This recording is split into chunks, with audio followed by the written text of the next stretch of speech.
I believe that he is a pathological liar.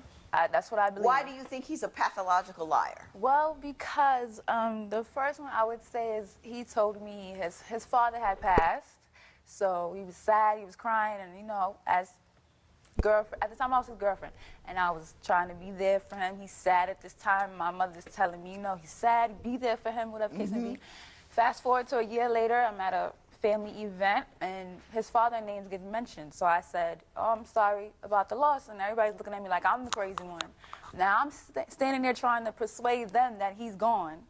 And they're like, what are you talking about? I'm like, his father passed away a year ago, cancer, telling them everything, and they're just like, what are you talking about? Where are you getting this story from? I'm like, Greg told me, and that's what she said. His mother said, he didn't die, he's alive, he's living. Greg talks to him all the time. I was confused and I felt stupid. Mr. Hill, did you tell her that your father died when in fact he did not? Yes, I previously told her that my father had passed away, but that wasn't my real father. That was like he was basically raised me when I was younger. So I really didn't have a really good relationship with my father. So why you didn't just say that? Why not just say that? He a gray area kind of like, all right, well, she said don't go to the strip club. I'm just going to go to the strip club parking lot. I wasn't in there. Like, he seemed like that type, bro. And to put it on your father, bro, is crazy. That's wild. So my thing with it is to start the video off, I really don't even, it's hard for me to kind of not be biased towards what you about to tell me, because you lied on your father. You lied on your father, bro. I couldn't imagine, but you lied to me about. I was younger, so he came in my life at a young age, so I kind of took it hard. It really devastated me at a prior time, so like that's the only person I really knew that was close to me. It seems like that would be something she would have understood, that he really wasn't your. You did tell her something that wasn't true, correct? Yeah, that's correct. For what purpose? At the time, I felt like that was my actual father, because I really didn't know my real father like that. But why wouldn't you make that clear to her? Why the need to make her believe it was your real biological father? What was the point of that? I mean, honestly, I'm gonna be honest, it really wasn't no point on it. It's just how I felt. Like, I felt like that was my father. Like, I felt like that was my real biological father. But he really did die of cancer. Yeah. No. Nobody died. No. I asked his mother, I said, well, is there a person in your, that was in, a boyfriend you had that was in his life as a father figure? Did he die? No. Ain't nobody died. Well, tell me some other things that he's told you. Bro, sick. Before we get to the other things, bro, sick. If you putting it up, man, this is, bro, sick, man. That's sick. And with the whole lie that he just told right there, we just gonna skip past that. Bro, sick. That's sick. He just made, man.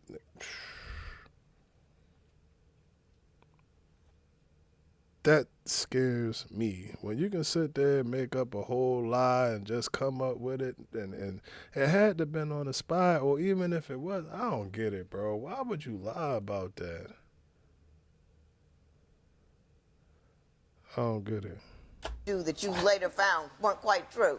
Okay, I went to work, and I was a little tired of him, so I'm like, after work, I'm not coming straight home, I'm gonna go to a friend's house. So I could tell he didn't want me to go, but I went. He kept calling me, I didn't feel like answering. When I finally did look at my phone, it's like 30, 40 missed calls. I see some from him, some from my mother, so I called my mother first. She cursing me out. What are you doing? You want to be hanging out with your friends? So I'm scared. I'm like, what happened? She's like, Greg called me and told me my daughter, she's in the hospital. Why are you not there? So my mother's thinking something happened to me, because he made it seem like I was on my way and never got there. So I call him. I'm like, what happened? What happened? I'm coming straight home. So when I get home, my daughter playing. Fine. She's fine. Fine. She don't look like she had a fever. She don't look like somebody that's sick. She jumping around. She's acting herself. So I said, what happened when you went to the emergency room? What happened? Nothing. Did they give her any Tylenol or anything? No. Okay, well, where's the wristband? You know they give you a wristband when you check into the emergency. Oh, they didn't give us that. So Where's the basically, he discharging told papers? you he took your daughter to the emergency room, and he did. I think he did that just to get me home, to try to get me home. But don't use my Mr. child Hill, as a pawn. what happened with the fake trip to the emergency room? Let me tell you what happened. I'm being honest with you. I was watching her daughter. You keep saying that, and Oh. and it is yet to happen. So go ahead. I was watching her daughter. She had to go to work, and she told me that, oh, I'm at work, whatever the case might be. But my problem is that I didn't know she was going to her friend's house prior to do whatever she was doing, chilling with her friend or whatever she called it. And her daughter didn't feel good prior to, like she already didn't feel good. So she was kind of throwing up. She was a little sick. She was like congested. So I rushed her to the hospital because she was already, like previously already sick. So I took her to the hospital just to see what was going on with her and whatnot. And they told me that she had a little cough and it wasn't nothing severe. But my problem is, why are you not there? Why are you at your friend's house and you got a situation with How your much daughter? was the bill from the emergency room? The bill, I used Medicaid. We You ain't didn't had get no any bill at Medicaid. all. No, I ain't paid the bill. We ain't had no Medicaid. What are you talking about, Medicaid? The Medicaid. You lying to me right now. Oh, man. I mean, you go to the emergency room, I don't care what kind of coverage you back. At some point, you see an alarming bill. And some people, you know, a third party pays it, this, that, and the other thing, but you see something. You're lying. I understand you have a list of the lies that he's told. Yes. Can I see him? Yes. That's sad, bro. It's like you believe in your lie. You tell the lie. I believe the lie, bro. Like, this sad. It's like he can't stop himself from lying, bro. Like, I don't know if that's I don't want to say a sickness or a disease or if it's a personality thing, bro. But that's unfortunate, bro. It's like he just can't help it, bro. Just straight to the judge, to his wife, of course. But like, damn, bro. Just a straight liar, bro. You just gonna lie about it? It's wild, man. Now, Mr. Hill, lied about your father dying, lied about how much money you make, lied and said your mother said, damn. I'm going to get back with my ex, lies about how much money he has in the bank account, lied about his father having a large sum of money, lied about a girl he dated saying it was a family member, lied about paying my mother rent, you lied about his taxes. Your lies have no purpose other than you just lie. Does that frighten you at all? No, I don't feel frightened. A lot of the lies that you're talking about on here, Mrs. Hill, seem also have a lot to do with what money? he tells your family or what he tells his family. Like, he didn't tell his mother you two were married, correct? How long did he lie about that? The whole time. The day we got married, he told me that he took his mother out to dinner and told her that we got married. And when he told me, I believed him. And every time I was around his mother, she would keep calling me the fiance. So I asked her one day, like, why do you keep calling me now? You know, we're married now. She was like, how long have you been married? I'm like, five months now. And Did you lie to your mother about, by omission, by not telling you were married, and then lie to your wife by telling her that you told your mother you were married when in fact you did not? No, I did take my mother out. I did tell her that, but previous relationships in my past, she really didn't kind of believe that I was actually married. I told her a couple times I did get married. She was mad, pissed off. You mean to tell me your mother, the woman that gave birth to you, who raised you, who's known all your life, you went out, you sat her down, took her to dinner, told her something as serious as you were married, and she didn't believe you? No. You know what that says? You're a pathological liar, because if your mama don't facts. believe something like that, you're a guy known for telling untruths. Is any of this making any sense to you, Mr. Hill? I guess. Oh, Mrs. Hill, you're in deep. You say he has difficulty handling money. Why don't you tell me about that? he's very careless. He loses things. He done lost about 3 phones already, keys, wallet. a whole check, money, the whole wallet, the ID, my ID, phone, everything. Like, he's very careless. As opposed to money, it's the same thing. If he doesn't lose it, he'll spend it.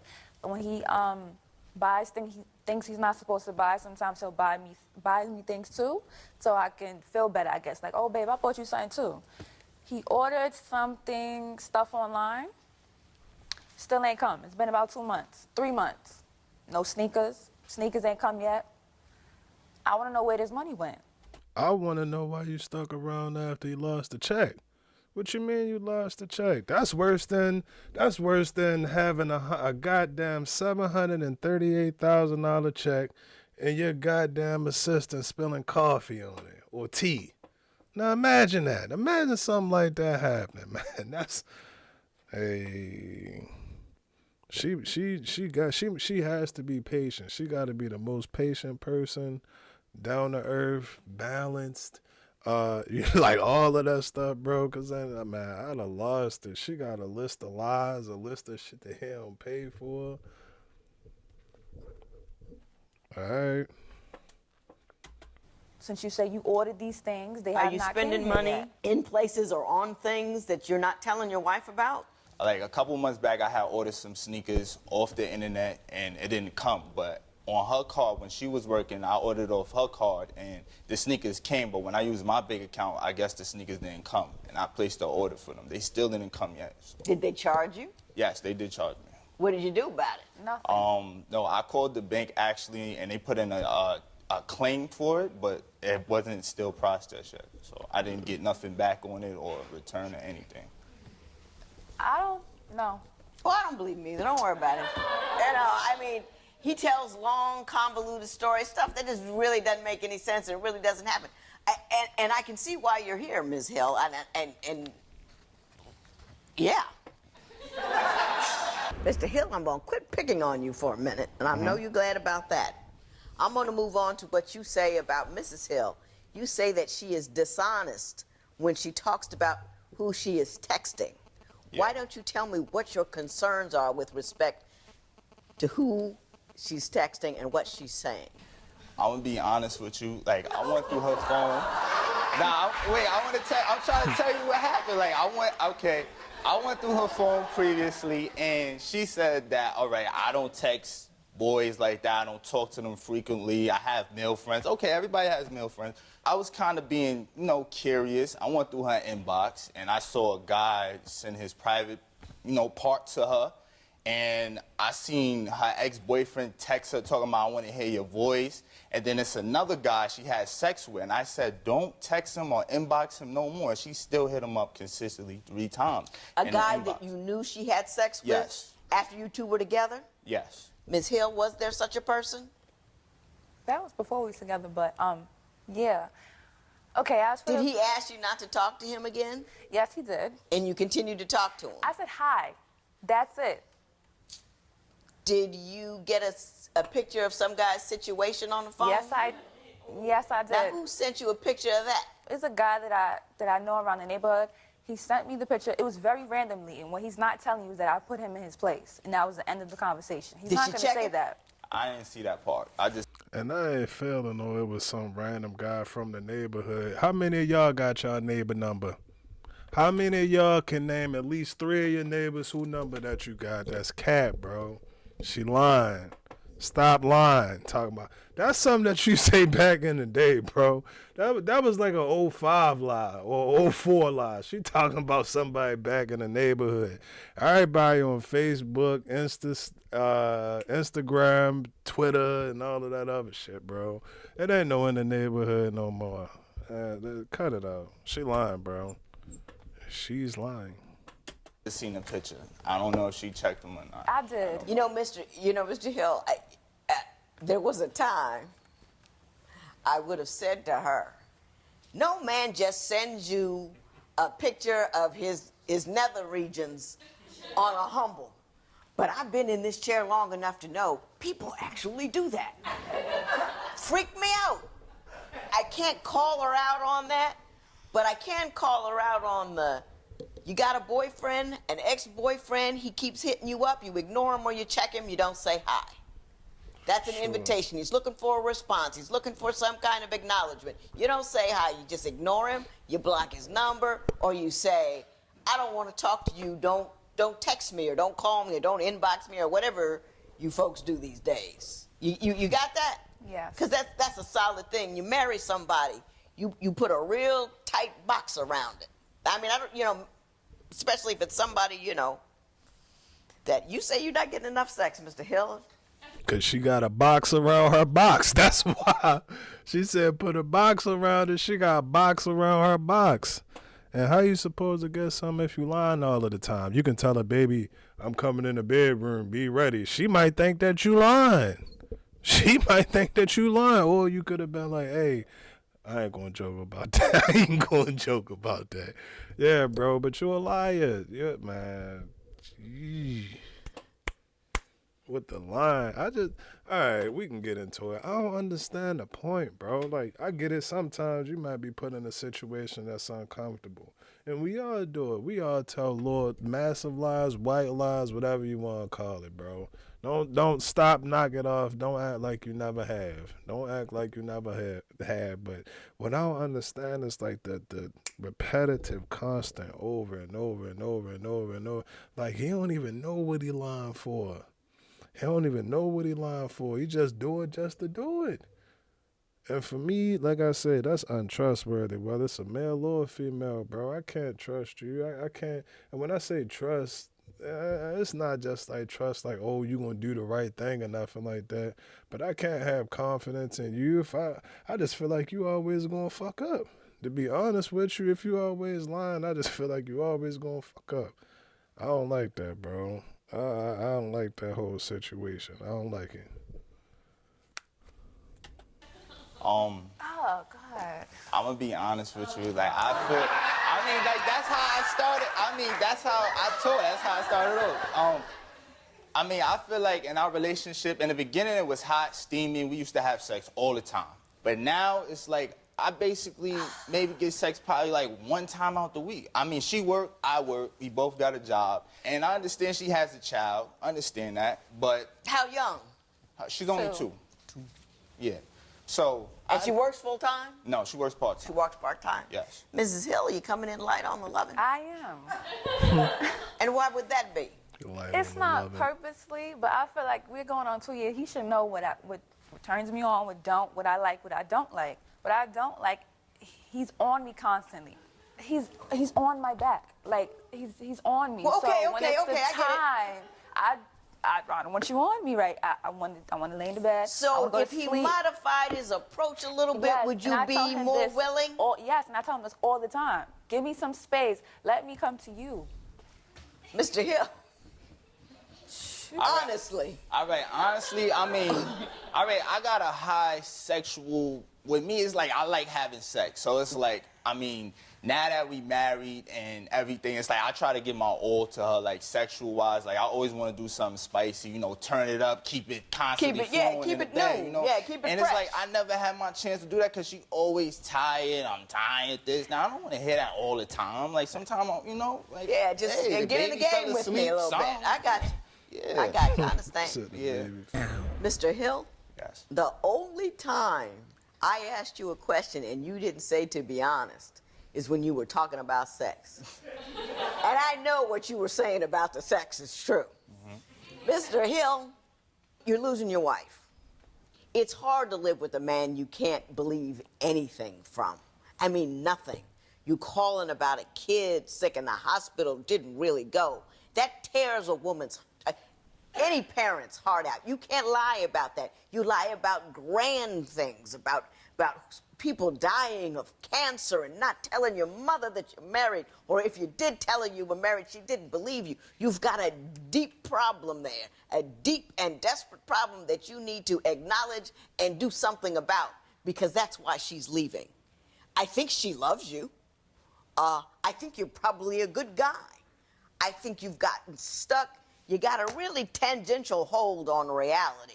Whatever is what you need is what you imagine is happening, and you just fantasize about it and you stay there. Even when you're telling me, when you know you've been caught in a lie, you still conjure up more and more and more. as if you say enough convoluted things that somehow you'll lose people along the way and they won't realize that you're really taking them down the garden path.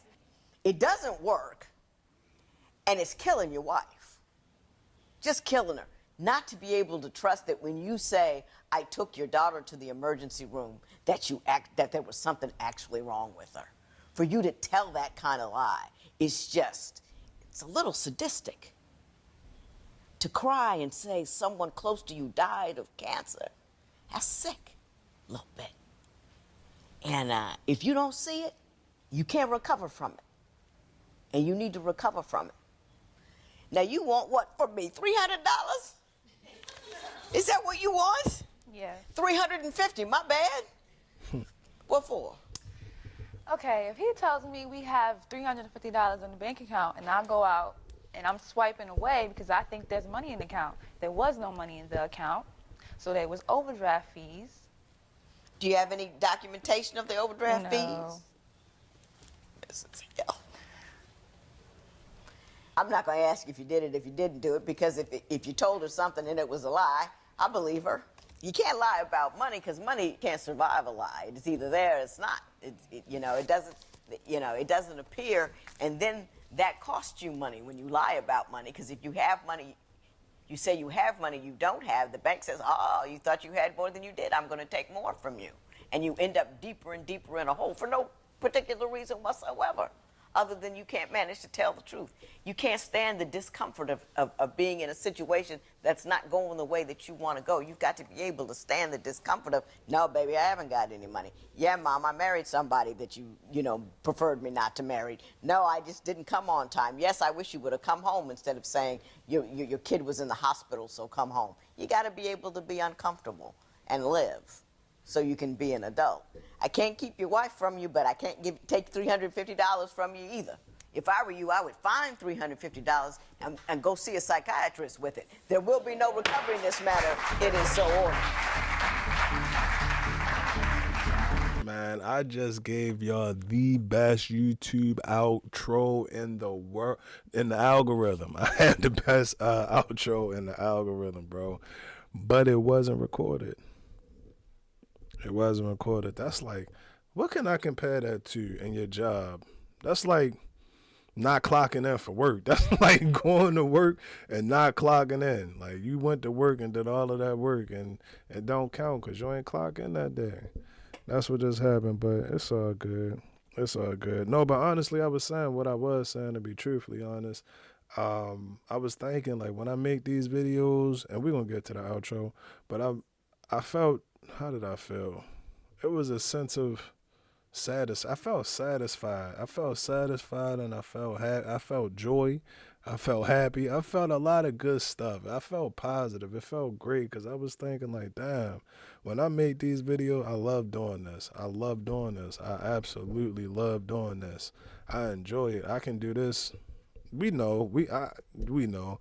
But also, I looked at it from the flip side. I'm looking at it like, when y'all watch the videos and y'all get to see the content and y'all type y'all comments and all of that stuff, bro, like, that's really, I'm hoping and praying and wishing and all of them other good words that I'm able to, help somebody out, that I'm able to bring laughter and joy to y'all day as well, because this bring me joy.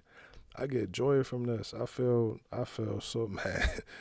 Yeah, I feel it, and I just really want to be able to give that back to y'all, like, give all of it back to y'all, like, with the best of the best entertainment, still a little bit of a message in there, a lot of a message, but, entertainment, because I'm looking at it like, damn, one of y'all could have had a bad day at work, goddamn manager getting on your nerves or something like that, somebody cut you off in traffic, you ordered your DoorDash and they forgot your fries.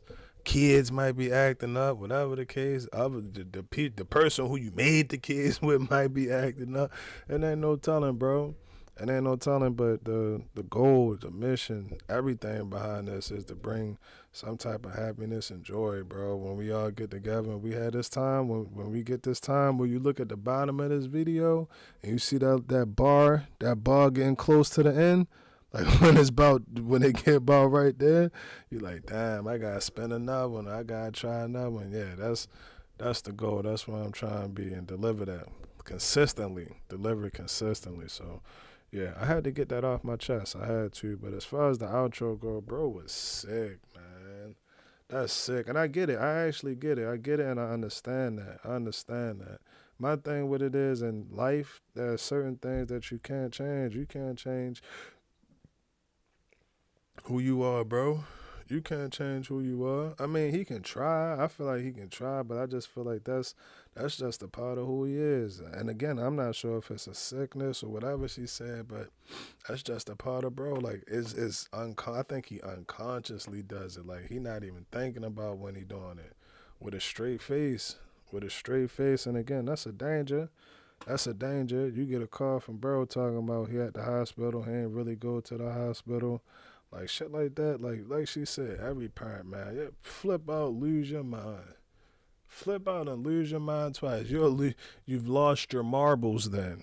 You have officially lost your marbles. And I get it, bro. I understand. Maybe his dad wasn't around. He had another guy that he looked at as a father figure, whatever the case may be. But still have respect, bro. Have enough respect for number one, yourself, because when you lie, bro, it just feel little. And you get caught, you can lie all day long, but when you get caught in a lie, don't you feel small? You feel little, like damn, like I done told this little ass lie, and we all did it. I ain't gonna sit up and say like I didn't do it, but as you grow and you mature, you start to see like what's really the point of lying, bro? What's really the point of lying? Unless you know, and they pull you over or something like that, and you like, yeah, my speedometer don't even work no more or something like that. Then you can do that. But yeah, bro, all of that outside and that line, bro, you ain't doing nothing. That ain't getting nobody nowhere. That ain't getting nobody nowhere. I don't see how she put up with it. I'm like, shit, which one worse? The one who doing it or the one who putting up with it? Who you gonna look at? Who you gonna look at? But ultimately though, like the judge said, I did feel like that was cool. And that's a hell of a, what's the word? That's a hell of a something that she gonna have to get over with, or she gonna have to get over is like the constant line. But if she can get over that, she can be cool with it. Like, yeah, throw that cat a little bit more his way, throw that kiffy. Make sure she keep handing out that kiffy. Yeah, and I shit, really think that'd be alright. But again, with that line, bro, that line shit is like, mm, mm. But yeah, y'all let me know what y'all think about that video. GTG, the family as always is love. And we out.